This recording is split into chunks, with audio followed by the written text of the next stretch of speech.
सृष्टि बचपन से ही दिखने में सुंदर नहीं थी, लेकिन अमीर बाप की बेटी सृष्टि पर उसकी माँ जान छिड़कती। मेरी बेटी कितनी प्यारी है, भगवान सबको सृष्टि जैसी बेटी दे। सृष्टि धीरे धीरे बड़ी होती है। एक दिन सृष्टि की सहेली कहती है, तुम दिखने में कितनी अजीब सी है, लेकिन मैं जानती हूँ हम सब में सबसे अच्छी शादी तो तेरी ही होगी। तेरे पापा अमीर जो है, और बता नहीं सकते यार, दहेज तो हर कोई देता है, ये क्या ज्यादा ले जाएगी अपने पति के लिए? अरे बड़े शहर में कोठी है इसके पापा की। अरे पापा की है ना, कौन सी इसकी है?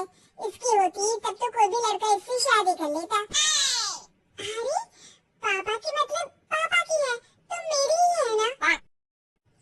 किसने कहा? अब तेरी तो तब होगी ना जब तेरा भाई ना हो। वैसे भी शादी के बाद सारी प्रॉपर्टी भाई के नाम होती है। सृष्टि समझ जाती है कि उसे किसी भी हालत में माँ बाप की सारी प्रॉपर्टी को अपने नाम करना है, लेकिन कैसे? एक दिन सृष्टि का भाई शीनू कहता है, बहन क्या कर रही है? तुझसे एक बात करनी है। अरे हाँ करना, मैं तो तेरी बहन हूँ। बहन मेरी लाइफ में ना एक लड़की है, बहुत अच्छी है। मैं सोच रहा हूँ माँ और पापा से बात करूँ शादी के लिए। सृष्टि को समझ में आ जाता है कि भाई की शादी होते ही भाभी उसे एक दिन भी घर में बर्दाश्त नहीं करेगी। क्या बात है भाई, बताना कौन है वो? यार वो बहुत अच्छी लड़की है, पढ़ी लिखी है, मेरे साथ जॉब भी करती है। बस एक प्रॉब्लम है। प्रॉब्लम? क्या प्रॉब्लम है भाई? यार वो शादीशुदा है, लेकिन उसके पति ने उसे सिर्फ इसलिए छोड़ दिया क्योंकि उसके माँ बाप दहेज नहीं दे पाए। सृष्टि ये सुनकर न जाने क्यों खुश हो जाती है। अरे भाई तो क्या हुआ, लड़की तुझे तो पसंद है ना? शीनू को लगता है कि बहन उसे समझ रही है। वो इस बात से अनजान होता है कि उसकी बहन की मंशा पूरा घर हड़पने की है। सृष्टि अपनी माँ से कहती है, मम्मी मुझे तो बहुत चिंता है, पता है शीनू क्या कर रहा है? अरे क्या कर रहा है, वो तो काम पर जाता है और वापस घर आता है। नहीं ना माँ, वो यही तो नहीं कर रहा, बाकी सब कर रहा है। आपको पता है उससे प्यार है, और वो भी एक शादीशुदा लड़की से। ये क्या हो गया, मैं सोसाइटी में क्या मुंह दिखाऊंगी? अरे तेरे पापा तो यही कहेंगे कि मैंने ही उसे बिगाड़ दिया है। माँ देखो मेरी बात मानो, पापा पर भी विश्वास करने की जरूरत नहीं है। अब आप ही बताओ, पापा इतनी देर घर के बाहर रहते हैं क्यों, बोलो? अरे बेटा वो तो नौकरी करते हैं ना। तू बहुत भोली है माँ, पापा का ऑफिस तो 7 बजे खत्म हो जाता है, लेकिन देखो कितनी देर से आते हैं। अरे नहीं बेटा ऐसी कोई बात नहीं है। सृष्टि माँ को एक औरत से बात करते पिता की फोटो दिखाती है। देखो माँ कैसे है पापा, मैं ना कहती थी कि पापा सही नहीं है। मैं तेरे पापा से बात करूंगी, दे फोटो मुझे। ओ माँ वो तो डिलीट हो गई। लेकिन से तूने तो देख लिया ना, पापा से बाद में बात कर लेना, और हाँ मेरा नाम बिल्कुल मत लेना। हाँ माँ। अब क्या था, सृष्टि की माँ और पिता के बीच झगड़ा होना शुरू हो जाता है। सृष्टि के मन में क्या चल रहा था कोई नहीं जानता था। एक दिन माँ सृष्टि के लिए एक लड़का देखा है, वो लोग शाम को उसे देखने आने वाले हैं। और हाँ माँ एक खुशखबरी, मैं और पापा मिलकर एक नया बिजनेस ट्राई कर रहे हैं। शाम को लड़का आता है, सांवले रंग का। सृष्टि को तो बिल्कुल भी पसंद नहीं आता।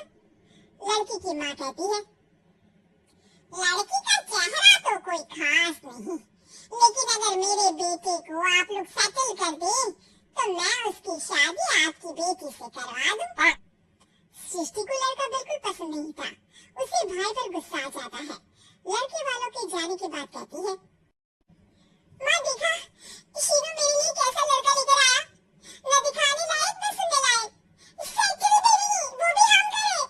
अरे माँ मैं जानती हूँ ये मेरी शादी किसी भी घर में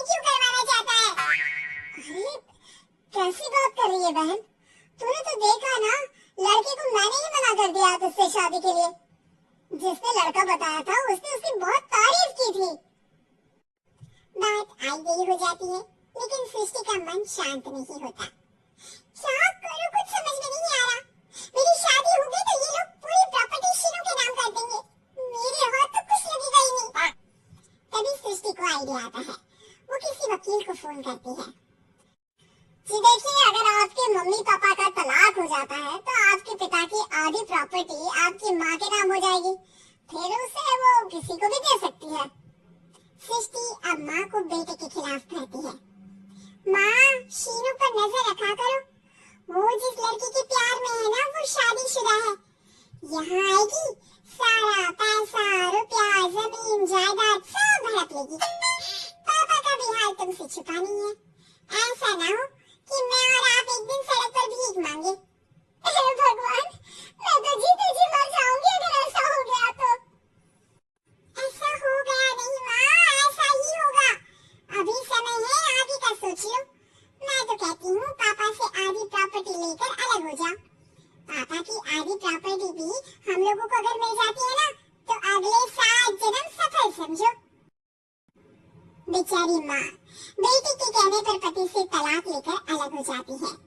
सृष्टि अब पैसे से गाड़ी और अपने दूसरे महंगे शौक पूरे करने लगी। उसके दोस्त भी उसके पैसे इस्तेमाल करते। सृष्टि, कल तुम कहाँ थी? मैं सारा दिन घर पर अकेली थी। तो मैं क्या करूं? मैंने ठेका तो नहीं लिया ना तुम्हें संभालेगा। माँ को सृष्टि से ये उम्मीद नहीं थी। वो बैठकर रोने लगती है। वहीं उसका पति यानी कि सृष्टि के पिता आ जाते हैं। मैं जानता था कि तुम्हारा यही हाल होगा, तो आपने मुझे रोका क्यों नहीं? मैं रोकता तो तुम रुकती क्या? सृष्टि के कहने पर तुमने मुझ पर अपने बेटे पर शक किया, लेकिन तुम ये भूल गई कि कैसे हम दोनों ने मिलकर जीवन में इतना सब खड़ा किया। माँ पति के गले लग जाती है। मुझे माफ कर दीजिए, मैंने आपकी कमाई का एक बड़ा हिस्सा गवा दिया। कोई बात नहीं, तुम साथ हो तो मैं ऐसी 7 प्रॉपर्टी खड़ी कर दूंगा। तभी वहाँ सृष्टि आ जाती है रोते हुए।